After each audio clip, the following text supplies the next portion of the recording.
इन पत्तियों के ऊपर एक एक शमी पत्र और लाल चंदन ये रखकर कितना भी रोगीला व्यक्ति हो, रोग से ग्रसित व्यक्ति हो, जिंदगी में कितना ही दुख पड़ रहा हो, बेलपत्र की ये दोनों पत्ती जिसके ऊपर शमी पत्र रखकर लाल चंदन रखकर श्री हनुमान जी महाराज और हनुमान जी महाराज के तीसरे नंबर के भाई श्री गतिमान जी, नीचे के क्रम में आते हैं श्री गतिमान जी। उन गतिमान जी और हनुमान जी का नाम लेकर जो शिवलिंग के ऊपर समर्पित कर देता है, रोग का निवारण होता ही। और बहुत ज्यादा संकट है, बहुत ज्यादा परेशानी है, तो हनुमान चालीसा का पाठ करो तो तिल्ली के तेल का दिया लगाओ, काली तिल के तेल का दिया, तिल का तेल का दिया हनुमान जी के सामने आसन बिछाकर, बहुत तकलीफ है तो 3 पाठ प्रतिदिन करो। और एक आसन से जितने समय 9 बजे अगर आप बैठते हो पाठ करने तो 9 बजे ही बैठना है। 11 दिन तक प्रतिदिन 3 पाठ रोज करो। एक पानी का लोटा, कलश, तांबे का जल अर्थात तांबे का लोटा हो, स्टील का लोटा हो, तुम्हारे पास जो कलश हो उसमें जल भरकर, एक सिक्का उसमें पटक कर, एक लौंग पटक कर प्लेट से ढककर रख दो और प्रतिदिन बस टाइम पर बैठकर पाठ करो। 11 दिन पूर्ण होंगे, जिस कामना से आपने पाठ करा है बस वो सिक्का, वो लौंग कलश में से निकाल लो, जल का आचमन करो और जिस काम के लिए करा है वो जल उस प्रयोग में ले लो। उस प्रयोग, किसी से बात करने जाना है तो वो जल पी कर जाइए, कोई से हाथ मिलाना है तो वो सिक्का, वो लौंग अपने हाथ में रखिए, अपने साथ रखिए। कई लोग कहते हैं हम तो बहुत दिनों से हनुमान चालीसा पढ़ रहे हैं, हम बहुत समय से राम रक्षा स्तोत्र का पाठ कर रहे हैं, हम बहुत समय से ये कर, अरे तो उसको नियम से तो करो। हनुमान चालीसा का प्रागट्य केवल एक दिल से की गई स्तुति। हनुमान जी महाराज की स्तुति, राम जी महाराज की स्तुति तुलसीदास जी ने केवल दिल से करी थी, केवल मन से। और ये नहीं कहते कि हनुमान चालीसा पढ़ोगे तभी भगवान, नहीं, आप दिल से अगर भगवान को पुकार लीजिए, आप दिल से पुकारो उसको, वो आएगा। और आज भी नियम है महाराज, जिसकी फैक्ट्री नहीं चलती हो, प्रॉपर्टी की आप खरीदारी बेचादारी करते हो, प्रॉपर्टी से जुड़ा हुआ काम करते हो या लोहे से जुड़ा हुआ करते हो या फैक्ट्री आदि का कर्म करते हो, कोई मैन्युफैक्चरिंग करते हो, वो नहीं चल रहा, तो हनुमान जी के उल्टे पांव का सिंदूर लीजिए और हनुमान जी के दूसरे नंबर के भाई गतिमान का नाम लीजिए। किसका नाम लेना है? गतिमान। गतिमान का नाम लेकर फैक्ट्री के बाहर या फैक्ट्री पर एक स्वस्तिक का निर्माण कर दीजिए, हनुमान जी के उल्टे पांव के सिंदूर और गतिमान का नाम लेकर। कभी आपकी फैक्ट्री कोई काम नहीं निकालेगी, उन्नति की ओर ही लेकर जाएगी, कभी घाटे की ओर नहीं जाएगी। गतिमान का नाम,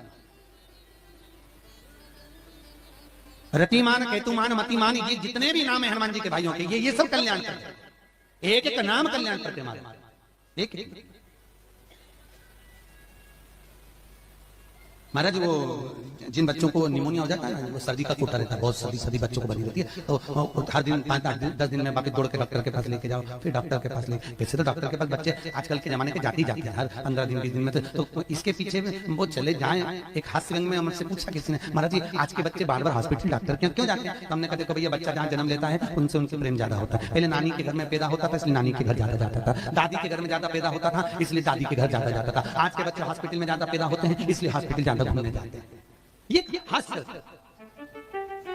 पर यदि बच्चे को सर्दी ज्यादा होती है, निमोनिया ज्यादा होता हो, ठंडा का कोटा ज्यादा रहता हो, तो पीपल के 5 पत्ते महाराज उस पे घृत लगाकर हनुमान जी के तीसरे नंबर के भाई व्रतिमान का नाम लेकर, व्रतिमान का नाम लेकर बच्चे की छाती पर एक वस्त्र से उसको बांध दीजिए, रात्रि भर बंधे रहने दीजिए महाराज। और बांधना कौन से दिन है? 12 तिथि को, बस एक बार बांधना, उसके बाद सर्दी का कोटा नहीं रहता, बच्चा स्वस्थ अपने आने में। हनुमान जी महाराज के जितने भी भाई हैं सबका सुंदरकांड का पाठ घर में करवा रहे हैं और पंडित जी को फोन लगा कर कह रहे हैं सबको मजा आना चाहिए। अब तुम पाठ करा रहे हो कि अब हम बोले व्यासपीठ से अच्छा थोड़ी ना लगेगा? अब बोलो री जीजियो सही है कि गलत है? और जीजा तुम भी बोलो रे सही है कि गलत है? अब ऐसी बात हम कहें अच्छा लगे? सुंदरकांड का पाठ करा रहे हैं और पंडित जी को फोन लगा के कह रहे हैं सबको मजा आना चाहिए। महाराज हम तो बहुत सारे सुंदरकांड करने वाले थे, परंतु हमने तुम्हारा सुना था कि तुम सुंदरकांड में बहुत मजा ला देते हो, इसलिए हम इसीलिए तुमसे करा रहे हैं। अब सुंदरकांड का पाठ मेरे हनुमान जी की कथा, मेरे हनुमान जी का चरित्र मजा लेने के लिए नहीं है, मोक्ष लेने के लिए है। ये मजा करने का विषय नहीं है, ये मोक्ष पाने का विषय।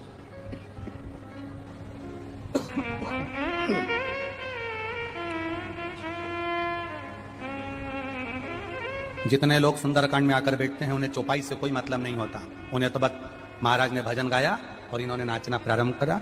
जिस सुंदरकांड में लोग ज्यादा नाच लें, समझ लो वो सुंदरकांड सफल हो गया। नहीं, शिव महापुराण की कथा कहती है भगवान शंकर का एक अंश अवतार है मेरे श्री हनुमान जी महाराज। जब आप हनुमान जी के नाम का उच्चारण करें, जब आप हनुमान जी के नाम की भक्ति करें, तब जैसे हनुमान के हृदय में राम निरंतर दौड़ते रहते हैं, उस समय पर आपके भीतर राम नाम दौड़ना चाहिए। तो समझो कि हनुमान की भक्ति प्राप्त हो,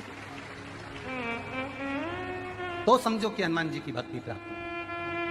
एंजॉय के लिए नहीं, मजे के लिए नहीं, भक्ति के लिए। कल आपको कथा में कहा था भीड़ बढ़ाने के लिए शिव पुराण में मत आना। कल भी कथा में कहा था और आज भी कराएं। भीड़ बढ़ाने के लिए शिव महापुराण में आने की जरूरत नहीं है। जिसको भीड़ बढ़ाने का शौक हो वहां चले जाओ। भीड़ बढ़ाने के लिए कभी शिव पुराण में मत आना। शिव पुराण में आओ तो भक्ति बढ़ाने के लिए आना कि मुझे शंकर का गुणगान करना है, मुझे भजन करना है, मुझे एक लोटा जल देवादिदेव महादेव को चढ़ाना है, मुझे शिव तत्व को प्राप्त करना है, मुझे शंकर का गुणगान करना है। मैं शिव पुराण से सीख कर जाऊंगी तो एकांतेश्वर महादेव को अगर कुछ नहीं चढ़ाऊंगी, 5 पेड़ की पत्ती तोड़कर चढ़ा दूंगी तो मेरा एकांतेश्वर राजी हो जाएगा। यह सीखना है हम।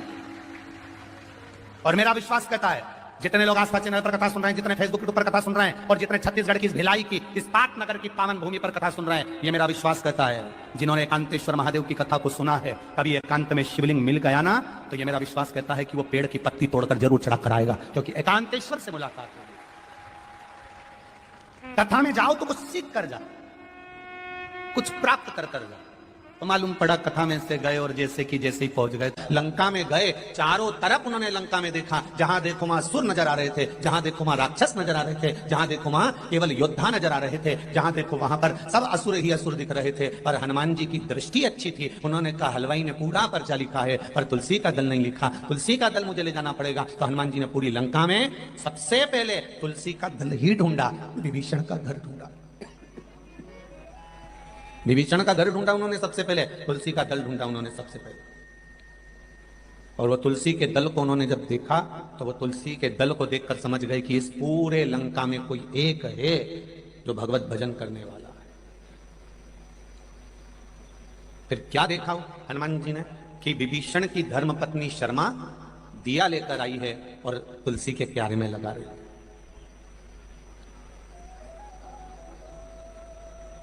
जब विभीषण की धर्मपत्नी शर्मा तुलसी के क्यारे में दिया लगा रही है तो हनुमान जी क्या देखते हैं कि उस समय पर कुंभकर्ण की धर्मपत्नी वहां पर ब्रज ज्वाला आकर खड़ी हो गई और उसने दिया उठाकर नीचे रख दिया। कुंभकर्ण की 3 धर्मपत्नियां थी, उसमें ब्रज ज्वाला सबसे बड़ी थी, फिर तड़ियात्मा के तीसरे नंबर पर है करकटी।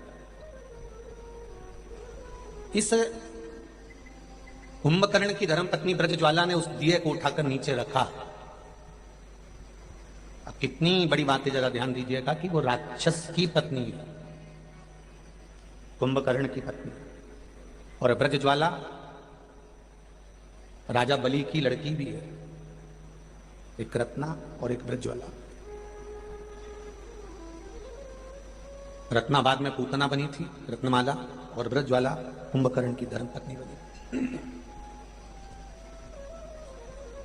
देखा उन्होंने कि ये ब्रजज्वाला आई और विभीषण की धर्मपत्नी शर्मा ने दिया लगाया और वो दिया इस ब्रजज्वाला ने उठाकर नीचे रख दिया, तो शर्मा को क्रोध आ गया, शर्मा को गुस्सा आ गया कि मैंने तुलसी जी में क्या रखा और इसने उठाकर नीचे रख दिया। थोड़ा सा क्रोध आएगा जब आप गलत कर रहे हो और गलत करने वाले व्यक्ति को अगर थोड़ा सा सुधारा जाएगा, गलत करने वाले को थोड़ा सा संवारा जाएगा, गलत जगह से अच्छी जगह पर लाया जाएगा, तो थोड़ा ना थोड़ा क्रोध तो आएगा, उसको कोई नकारा नहीं जा सकता।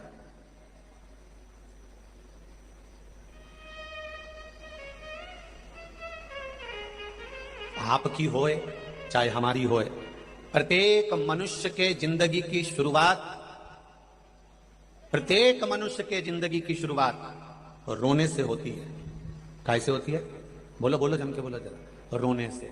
माता के गर्भ से बाहर निकले और रोना चालू कर दिया। प्रत्येक मनुष्य के जिंदगी की शुरुआत, चाहे साधु, सन्यासी, तपस्वी, साधक, उपासक, महात्मा, ब्राह्मण, क्षत्रिय, वैश्य, शूद्र, संसार का जो मानव है, जो संपूर्ण मानव जगत है, इस मनुष्य की शुरुआत रोने से होती है। जब माता के गर्भ से पैदा होता है तो सबसे पहले रोता है। अगर नहीं रोएगा तो डॉक्टर सिस्टर उसको धप मार के चिमटा खोड़ के रुलाएंगे, क्योंकि रोएगा तो स्वस्थ रहेगा, तो उसको रुलाया जाता है। प्रत्येक मनुष्य की जिंदगी की शुरुआत रोने से होती है। प्रत्येक मनुष्य का जीवन रोने से चालू होता है। जब परमात्मा ने ये लिख कर भेजा है कि तेरे जन्म पर तू रोएगा, तो फिर दुख आए तो टेंशन क्या लेना कि जरा जरा सी बात में रोना, क्योंकि हम ये जान जाए कि जिंदगी की शुरुआत रोने से हुई है तो थोड़े बहुत दुख से हमें रोना नहीं आना चाहिए, क्योंकि शुरुआत ही दुख से और रोने से